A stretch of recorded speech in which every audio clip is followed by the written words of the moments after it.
Tech Sideline is presented by First Bank and Trust Company, the bank that puts you first. They can meet your banking and financing needs for personal, agricultural, business, commercial, mortgages, and so much more. Visit firstbank.com to learn more. What's up, Hokie Nation, and welcome into episode 471 of the Tech Sideline podcast. The Hammer and Hokies are underway in 2026, so who better to bring on than the head coach of Virginia Tech baseball, John Szefc, joining us in episode 471 of the Tech Sideline podcast, which starts right now.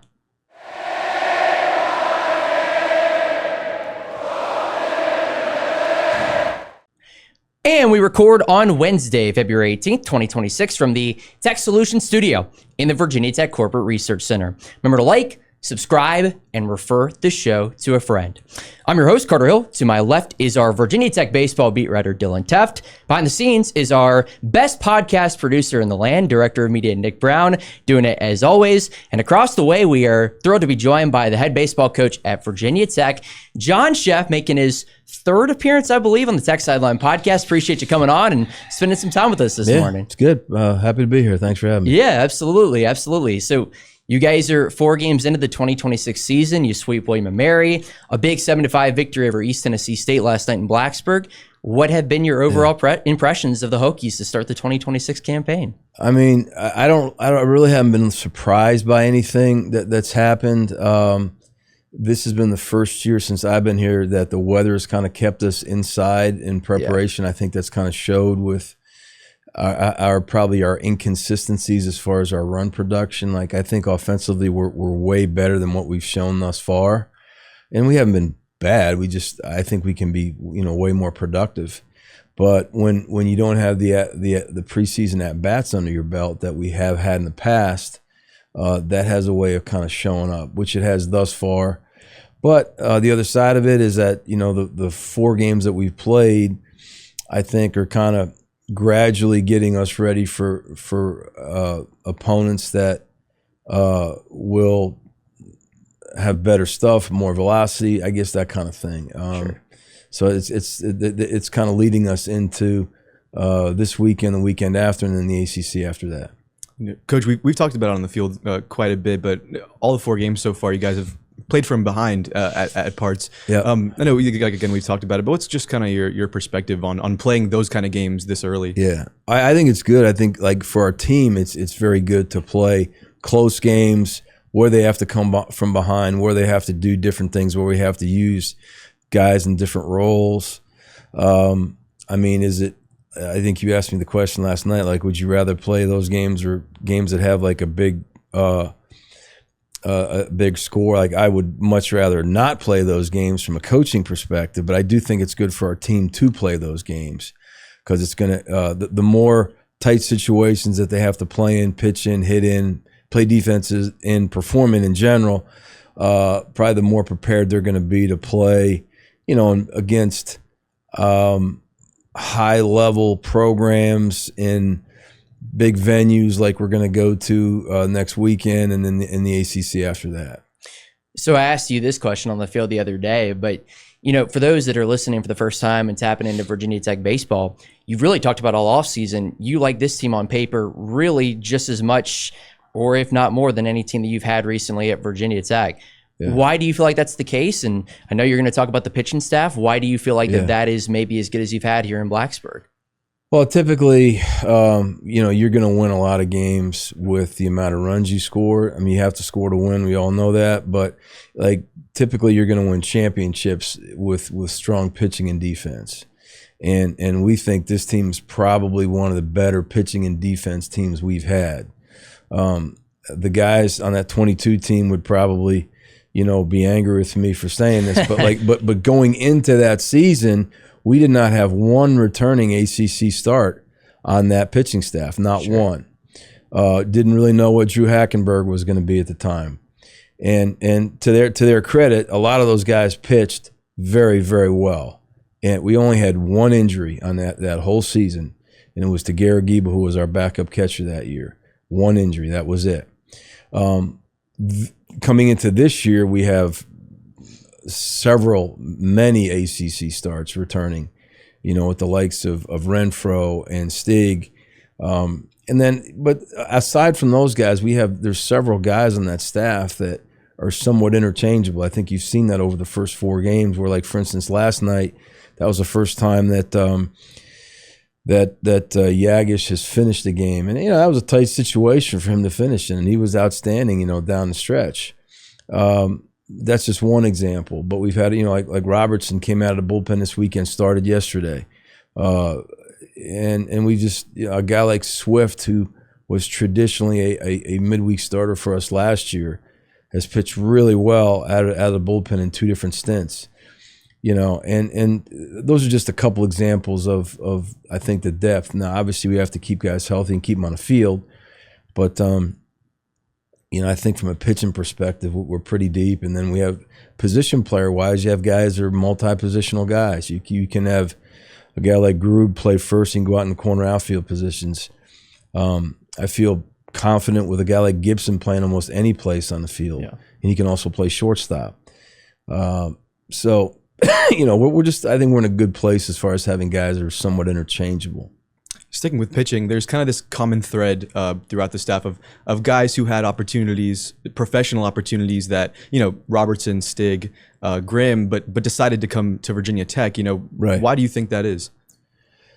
Well, I mean, first off, to their credit, I think those guys bet on themselves. I think that, could they have all signed? Yes, there's no doubt about it that they could have. They didn't for one reason or another, but I think that they also kind of bet on themselves and figuring, if I spend a year, or in Grimm's case, more than a year in the ACC, I can develop into being a premier elite guy that can move quick through a system. I think Griffin and probably Aiden looked at it the same way. And I think they're right. I think when you go through a season playing 30 games in this league, and then if you add some of the other people we play, they're doing it on a big stage, and not only are they improving their draft status, but I also think that one thing that gets lost by a lot of people is that they're also making themselves more ready to move through a system. Like they're preparing themselves better to be professional baseball players. It's not just about the money. It's about, how long can I play this game and maybe make a living off of it and support a wife and kids. And I know a lot of young players might not look at it that way, but indirectly that's what's happening. All the time that they spend, the hitters they face, the situations they get put in, all that's doing is helping prepare them to be an elite level pick, probably a top 5 rounder, and it's preparing them to be able to move through a system, because college arms are the guys that move the quickest, usually in this day and age in professional baseball. And that's exactly what those 3 guys, since you brought them up, are preparing to do, to become top, 3 to 5 rounders where they can move dramatically fast through a system.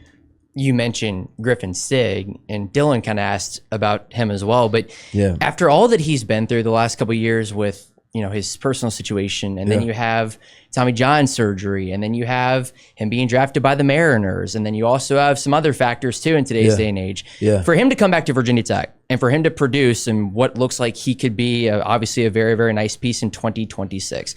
How cool of a story is that from a coach's perspective to see him come back to Virginia Tech and be what he potentially can be this season for the Hokies? Well, I don't think you see that story very often. It's a pretty unique one as far as, the route he's taken. But I do think that route is going to serve him really well, when he gets into the pro ranks. I think it's serving him well now. It's serving us well now as a program, having him being a part of it. But I do think that I think I've said this for a long time to him and his family as well. I think when it's all said and done and he signs his pro contract and he goes off to wherever he goes off to, he'll be happy about the way it's transpired. Not on the personal side of things with his personal issues, but more so on the baseball side of things. That's what I mean. So sure, all the kind of pitchers that we've talked about, the ones that I've talked to at least, have just had such glowing things to say about Doug Willie. Yeah. When you were looking for a pitching coach, what kind of made him, a great fit for here? Well, he pitched on a high level at Arkansas. He coached there. and then he spent time with the Cubs. Two other things. Matt Hobbs, the current pitching coach at Arkansas, who I've known for a long time, he used to be at Wake Forest.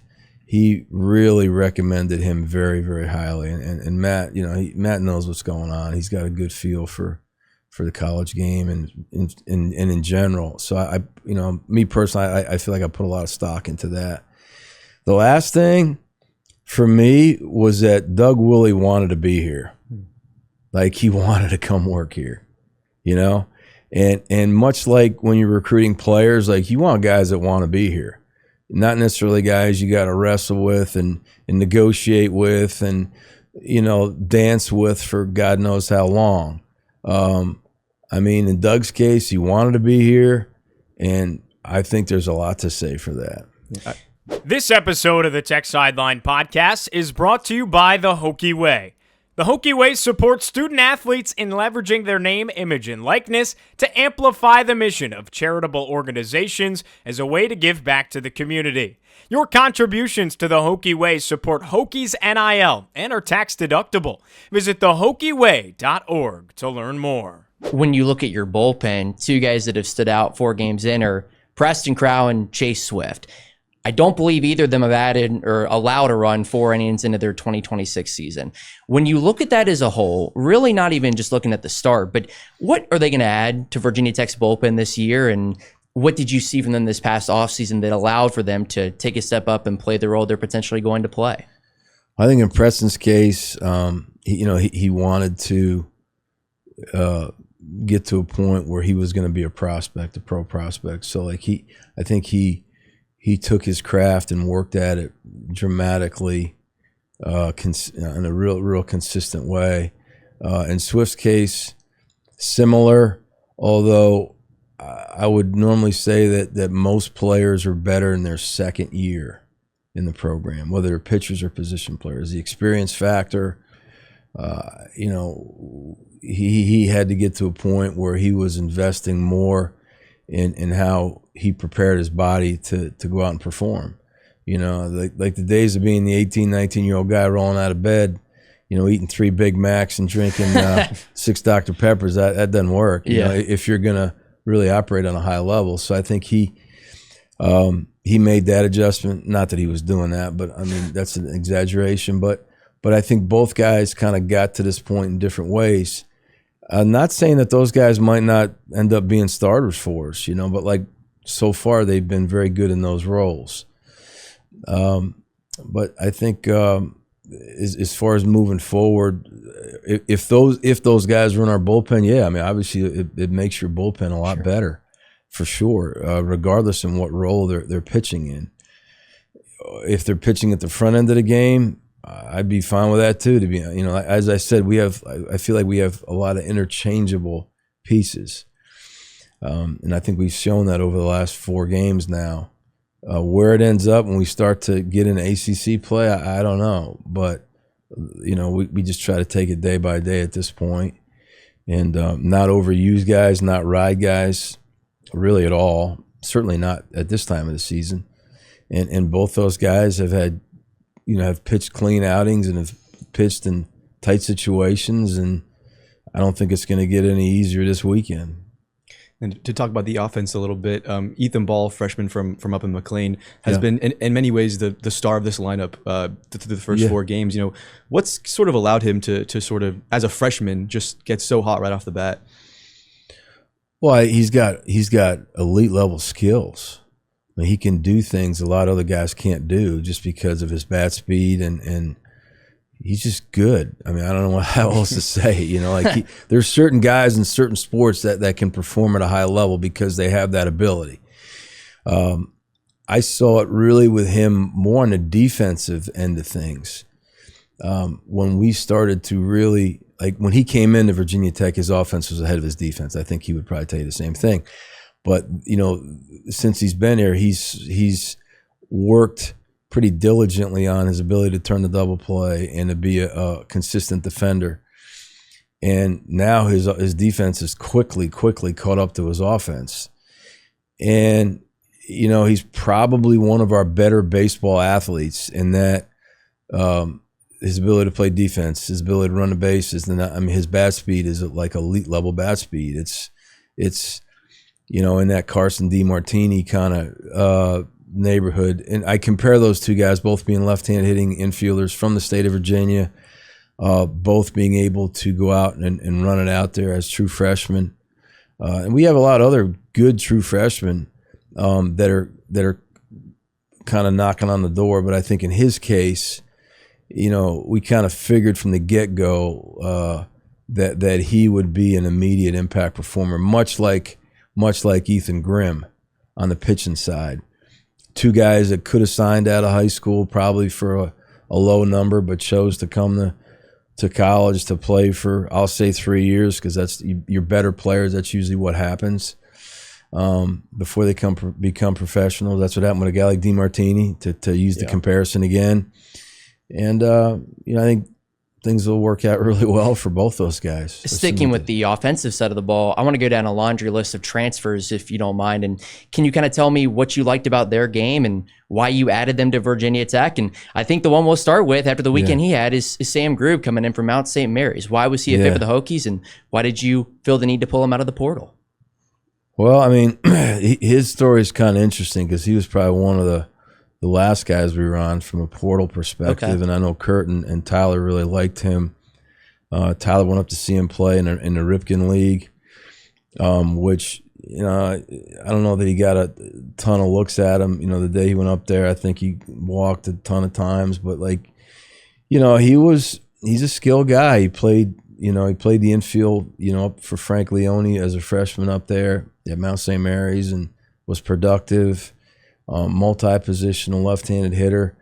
Going back to my Doug Willie comment, Grube wanted to be here. Like, he wanted to come here.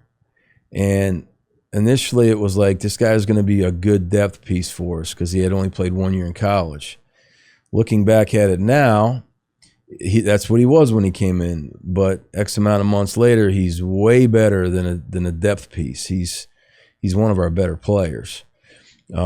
In that he can play defensively multiple positions in the infield, the outfield, and he's the kind of guy now that you want him coming to the plate because you're not quite sure what's going to happen, but usually something productive is going to happen. And then what about Sam Gates from George Washington? A little bit of a different kind of player, older, more college experience, at bats under his belt. He's probably our best bunter, probably our best drag and pusher. But is just a steady guy, very steady with his at-bats. He's kind of coming. I mean, we played 4 games and we played 3 days. So it's like he's gradually, kind of coming along. He had a shoulder issue, but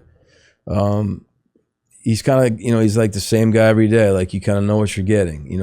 Guys like him and Grube, and even a guy like Owen Petrich, those are guys that they're good defenders. You're going to get quality offense out of them, but they're very consistent. Same people. It's not like you're riding a roller coaster with those guys. You mentioned Owen Patridge from St. Joe's.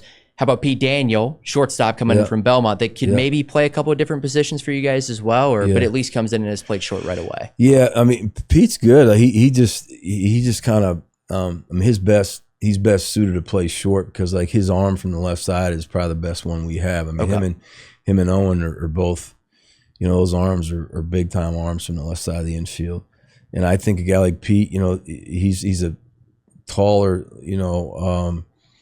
lankier infielder, long levers, arms and legs. But I mean, he's got a lot of skill. I mean, his defensive skill fits well, and I think the more he plays, the more live arms he sees, the more at-bats he accrues. I mean, he's just going to be, I think, really with all those guys, but in particular him, he's a very interesting guy to watch because I think his skill set will play really well in ACC baseball.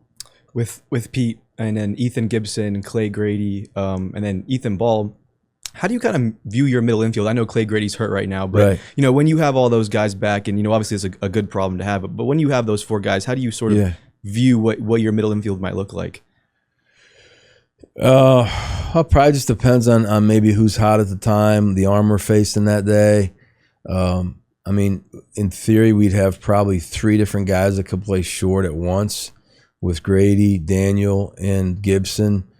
We have probably multiple guys that could play second base when you're talking about Grady, Gibson, and Ball.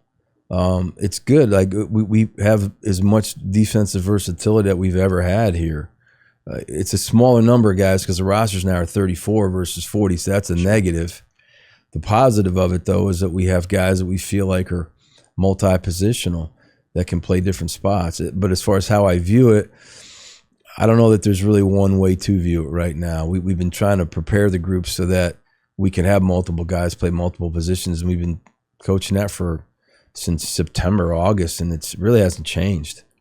When you look at the schedule right now, can you speak to the opportunity you guys have next week? And I know you obviously don't want to get ahead of yourself, but to go down to a major league ballpark and to get 3 SEC schools like a Texas A&M, like a Mississippi State, like a Tennessee. Right. Yeah. What does that do for your program as a whole to go play in that tournament, and what type of opportunity is that at large? Well, I would start out with the opportunity to play in a big league ballpark. Yeah. Like any coach that can put his program in a big league park is certainly going to do it. I got asked this question on some podcast or whatever it was about, playing in that tournament with those people. Like playing in the ACC is no walk in the park. Sure. I mean, after that, we go to Georgia Tech, you go to UVA, and on and on and on after that. So, I mean, are those teams we're playing going to be very good? Yeah, I mean, you're talking about some of the best people in the country, But like then again, like if that's what we attest to be, like if we attest to, go deep into the NCAA tournament, like those are the kind of people you want to play against. You don't really want to just sit at home and play against and just collect wins against poor people. And I don't think we're playing anyone that really is that way this year. But to go out of your comfort zone, to get on a plane, to get down to Texas, and you got to figure some things out against some really good people. That will certainly, one, the competition will be very good. It'll help our guys to get ready for what we need them to be. And two, I think, to look further ahead than that, I think it'll really help them as far as preparation for ACC play. Sure. I'm not sure when exactly you decided to take part in it, but I know the initial field was announced in mid-May. But was it at all just a matter of looking at what you thought your roster might be this year and saying, hey, this year we can really compete in something like this as opposed to a more typical non-conference series? I'd say that's a little bit of it. The other side is that I think having been to many ACC coaches meetings, we were basically the coaches were basically directly told that if you have a chance to get into a pre-conference tournament like this, or there's several others if you just follow it, you need to do that. And when these people approached me about it, I was like, yeah, we'll take advantage of that opportunity for sure. And next year in 27, we're going to play in a similar one in Nashville at the AA Park in Nashville, run by the same company. Not the same opponents, but a similarly run type tournament. It's from an RPI perspective, it's shown that you're not going to just stay at home and in your comfort zone and be protected. You're you're putting yourselves out there a little bit, and you're going to roll it out there and see what it looks like, really, no matter who you're playing. So hopefully that'll kind of get us good in a good place next weekend and get us ready for Georgia Tech the weekend after that. I don't know if you've been asked about this, but kind of taking it away from the field for a minute. We asked Pete DeMore about this when he was on about a week ago, but obviously a big part of this past fall covering Virginia Tech athletics was the budget increase. How has that affected Virginia Tech baseball in your eyes as a whole? And have you already kind of seen that trickle down to your program as it is right now? We've seen it trickle down a little bit. I don't think it's really affected us a ton right now, not just yet. I think it will help us to improve some things within our facilities, as far as some of the technology in our facilities and some of the resources that our guys have available to help them develop. I think it'll start to happen during this season, but it'll probably have a bigger impact into the summer and into the fall. Okay. But it's not something that's just going to someone just not going to just stop by your office and drop a bag of money, kind of thing. It'd be nice. Yeah, it's not that way. So Yes, I think the trickle down effect will help us. It's just a matter of when. Sure. Okay. And then on a similar note, the house settlement in July, I'm sure, has changed some of the things you guys have to do, the way you operate. And actually, what you mentioned with the roster limits, the new roster limits, how has that kind of affected the way that you just generally operate roster construction? Well, it's affected us a lot, to be honest with you. This past summer was a really difficult summer, I think, for a lot of college baseball coaches, because you went from a roster of 40 down to a roster of 34. So if you think about it, there was a lot of guys on our roster between 35 and 40 last year that might have been knocking on the door to play, and they're not here anymore. They're playing in other programs. You know, I mean, and they're good guys. Like I really think that college baseball has been built over the years on 35 through 40. I mean, I've been doing this since the fall of 1989, and you see a lot of guys that are not quite ready to play on a whatever Division I level you're coaching at the time. They just need time. Like most good players need time and need to be patient to develop and to get better and to work their way into the lineup. And now there's not as much time anymore. With a 34-man roster, it's a lot like professional baseball. You know, you're expecting guys to come in to be immediate impact performers. You don't have as much time anymore. And unfortunately, you don't have 35 through 40 where you can give those guys time to get more inter-squad at-bats or innings or whatever it is so that they can gradually filter in to be a part of your program. Christian Martin, the spring of 21. Okay, Christian Martin's a good professional baseball player right now with the St. Louis Cardinals. When he came into our program, he wasn't ready right out of the gate. He needed a little bit of time. Now, I'm not saying he was 35 through 40. I don't know where he was at the time in those numbers, but I do know that he needed a little bit of time to develop defensively, offensively, and he did. He got that time. He stepped in I'm sorry, that was the spring of 22. He wasn't a regular player on that 22 team, Sure. But he became that way in 23. And you know, but I think he's a good example of a guy that needed some time. He got the time, and he ended up being a great college baseball player, and he's playing professionally. And I don't know how long he'll play, but he's made a really good career out of the game, and I enjoy watching him and following him. But if he came into the program now, would he have as much time as he had in 22 and 23? Probably not. I'm not saying he still wouldn't have been successful, but he played at a time not very long ago that he had more time than players now have, unfortunately. Just kind of thinking out loud about this whole thing, how much does the timing of the Major League Draft complicate that even further?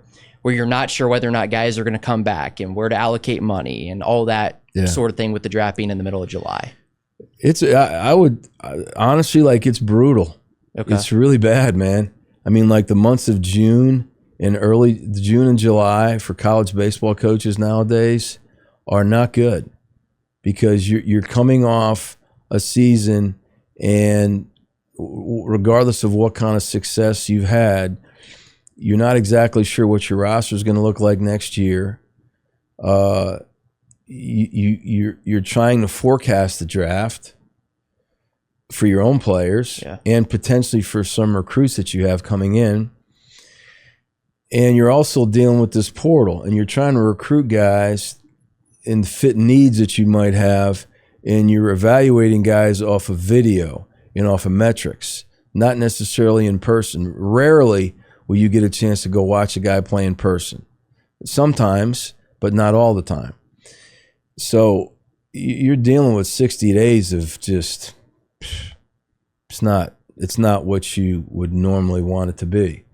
But because of the transfer portal that was created and other factors, it's put college baseball. And I'm not complaining. I love being a college baseball coach. I've been it for a long time. I'm not complaining. I'm just saying it's not the easiest 60 days to put your roster together. And it's been created that way by outside forces that have put college baseball in a very difficult position. You did that kind of for everybody It's brutal. This past offseason, what was just kind of your specific experience with all of that and this team? Well, it was kind of what I just described. I would tell you that, but you lead, just specifically talking about the draft. So you lead in the draft day, and you have relationships with the professional scouts and the professional people, so you feel like you have a good grasp as to what you might have coming back and what you might lose. And then the draft day comes, and it's like going to a carnival, like the Disney World for a day. You don't really know what's going to be around the next turn, what the next phone call is going to bring, who's going to come to school, who's going to pull their name out of the draft, who wants to come to college, and who's going to bet on themselves. And when I tell you that, like you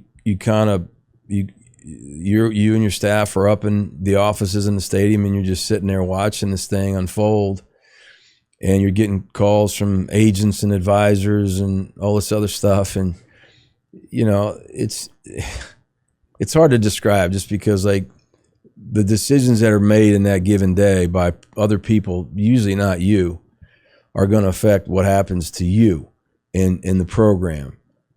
And it's a 24-hour period of time, but there's a lot of lead up to that day too. And it's very unpredictable. Like this draft day was about as unpredictable as I've ever seen it, ever in all the years I've been dealing with it, with specific guys in our program. And, but it's a little bit like the weather in Blacksburg, boy. Like you can't, it's really hard to predict it. And you just kind of keep your fingers crossed and hope it's going to go your way, But I will tell you another example of it, looking back to the draft of 21. We got demolished in the draft of 21 on day 2 of it. And I remember, we had a left-handed pitcher that signed like the Angels gave him like 1.3 in the 13th round. I was like, it was like a record at the time. I mean, and it was brutal. I had my nephew who was at Lehigh at the time, Matt Swanson, who's now, he pitched 62 innings in the big leagues for the Cardinals last year. Oh, okay. Uh-huh. He was going to come in here as a grad transfer. He got zapped by the Blue Jays in the 13th round that year, and he was traded to St. Louis after that. But TJ Rumfield picked guys like that, like all within about a 45-minute span. And I'm saying to myself, this is brutal. This is just like, this is putting us in a really bad position. At the time we had Chris Girard, he was picked by the Cardinals right around that. Like we lost like 4 or 5 guys in about 40 minutes. And it was like you're in a ring with Tyson, just getting your face bashed in for about 40 minutes. And then all of a sudden the spring of 22 comes around, and guys that, were having okay careers at that point were just going off. Yeah. And you're saying to yourself, if I look back about 10 months ago, there's no way I'd have predicted this was going to happen. Yeah. So sometimes when you think things are not going your way, they do. And then other times they don't. And a lot of it, not to sound like a, motivator or speech person, is like, like they say, control what you can control kind of thing. It makes a lot of sense, because when you're dealing with this topic, this draft topic, there's so much of it that's not really in your control. Yeah. Mm-hmm. I feel like this should be covered more too one day too, but just to get out of here on this one, because it is Giving Day at Virginia Tech. Why is fundraising such an important aspect of your program? I know you traveled the state a little bit in the fall, going to Northern Virginia and to Richmond, talking about Virginia Tech baseball. Yeah. Why is that so important for you and for the Hokies? It's gotten to be way more important, I would say, post-COVID for us. One, because for us to compete with other programs in this league, when you look at resources, what they have, staffs that they have, any kind of contribution we can get from the outside is a big, big help to us. That's one. And then two, quite frankly, on the NIL side of things, it's become big on that side too. And I know a lot of people don't believe in that. And I completely understand that. What I would tell you though about NIL is it is a resource that helps the program. It helps the product you put on the field. some people might not believe that giving a 20-year-old athlete extra dollars is the way to go. What NIL really is, it's an expansion of your scholarship dollars. That's what it is. So like if I had the option of adding a quality left-handed arm to our staff, I would do it if I had the resources to do it. So sometimes when we get gifts from people that are earmarked for NIL and we can expand our scholarship dollars and bring another left-handed arm or a shortstop or whatever position you want to say. Like that is helping the product that we put on the field. It's not that much different than buying a pitching machine that's going to help your hitters become better hitters and putting it in Weaver. It's a different type of a piece that's going to help your program. The difference is that the NIL piece is actually helping put an actual human player on the field, and that's a very important thing. Just like a pitching machine is, or just like a machine you use in the infield, or new turf in your pitching lab. It's all kind of very related. So that said, I would say, any gift that anyone from the outside feels compelled to help us with is more than welcome, because when I say every little thing helps, it really does. It might help us go recruit a player that we didn't know existed. It might help us feed guys on the road in a better way than maybe we had. Not that we're not, but every little thing helps. It really does. So, Coach, as always, really appreciate your time. Thanks for coming in on a busy week. Hokies get Rutgers in a 3-game set this weekend, and look forward to chatting again soon. Yes, sir. Thanks for having me. I appreciate it. For baseball coach John Szefc, Dylan Teff, Nick Brown, I'm Carter Hill saying so long from episode 471 of the Tech Sideline podcast, presented by the Hokie Way. We look forward to chatting again soon. Have a great rest of your week, and take care.